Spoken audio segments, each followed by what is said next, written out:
रहा है question number 1 कि उस बिंदु का निर्देशांक ज्ञात करिए जो -1, 7 बोल रहा है कि दो कोऑर्डिनेट पॉइंट है -1, 7 और क्या है 4, -3 बोल रहा है कि इस दोनों पॉइंट के बीच को ऐड किया जाता है तो एक कोई ऐसा पॉइंट है जो इसे क्या करता है 2:3 के फॉर्मेट में डिवाइड कर देता है। कितने रेशियो में 2:3 के फॉर्मेट में डिवाइड कर देता है। तो जरा ध्यान से देखना हमने क्या बोला था कि आप सभी को पता है कि अगर कहीं पर भी दो कोऑर्डिनेट होते हैं तो आपको क्या चीज समझना चाहिए कि ये हो जाता है x1, ये हो जाता है y1, ये हो जाता है x2, ये हो जाता है y2।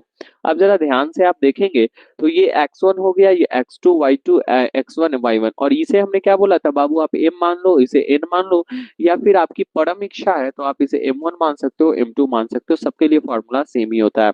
ठीक ना। नर्मदा सिंह सर, हाँ रिंकू सर, हाय, चलिए बोलिए सभी लोग, बहुत चैनल्स पे स्वागत है। अब जरा ध्यान से देखेंगे अगर मैं बात करता हूँ इसके लिए मुझे x निकालना है, यहाँ पर कोई पॉइंट क्या हो जाएगा x, y हो जाएगा।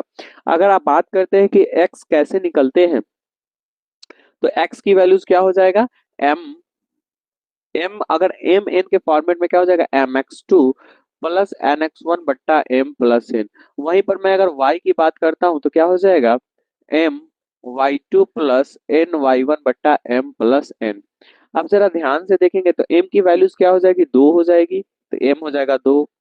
x2 की वैल्यूज क्या हो जाएगी ये वाला हो जाएगा 4 प्लस n की वैल्यू क्या हो जाएगी 3 और x1 की वैल्यू हो जाएगा -1 मतलब -1 डिवाइडेड बाय क्या हो जाएगा 2 प्लस 3। ठीक है। अब यहाँ पर y की वैल्यूज अगर आप देखेंगे तो m की वैल्यूज क्या हो जाएगी 2 हो जाएगी, y2 की वैल्यूज क्या हो जाएगा -3, y2 की वैल्यूज -3 हो जाएगी और n का वैल्यू हो जाएगा 3 और y1 का वैल्यू क्या हो जाएगा 7 हो जाएगा। ठीक ना।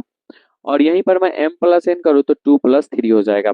अगर यहाँ पर हम देखते हैं 2 4 जा 8 हो जाएगा और 3 में 1 से मल्टीप्लाई करेंगे तो -1 हो जाएगा तो -3 डिवाइडेड बाई 5 और क्या हो जाएगा 3 2 जा -6 plus 21 equal two divided by 5। अब हम इसे क्या लिख सकते हैं 5/5 कॉमा 15/5। तो जब इसे काटेंगे तो क्या निकल है 1,3। इसका मतलब हो जाएगा कि यह जो पॉइंट था वो क्या था बाबू 1,3 था, 1,3 था। क्या यह क्वेश्चन समझ में आएगा जरा मुझे कमेंट सेक्शन में बता दे।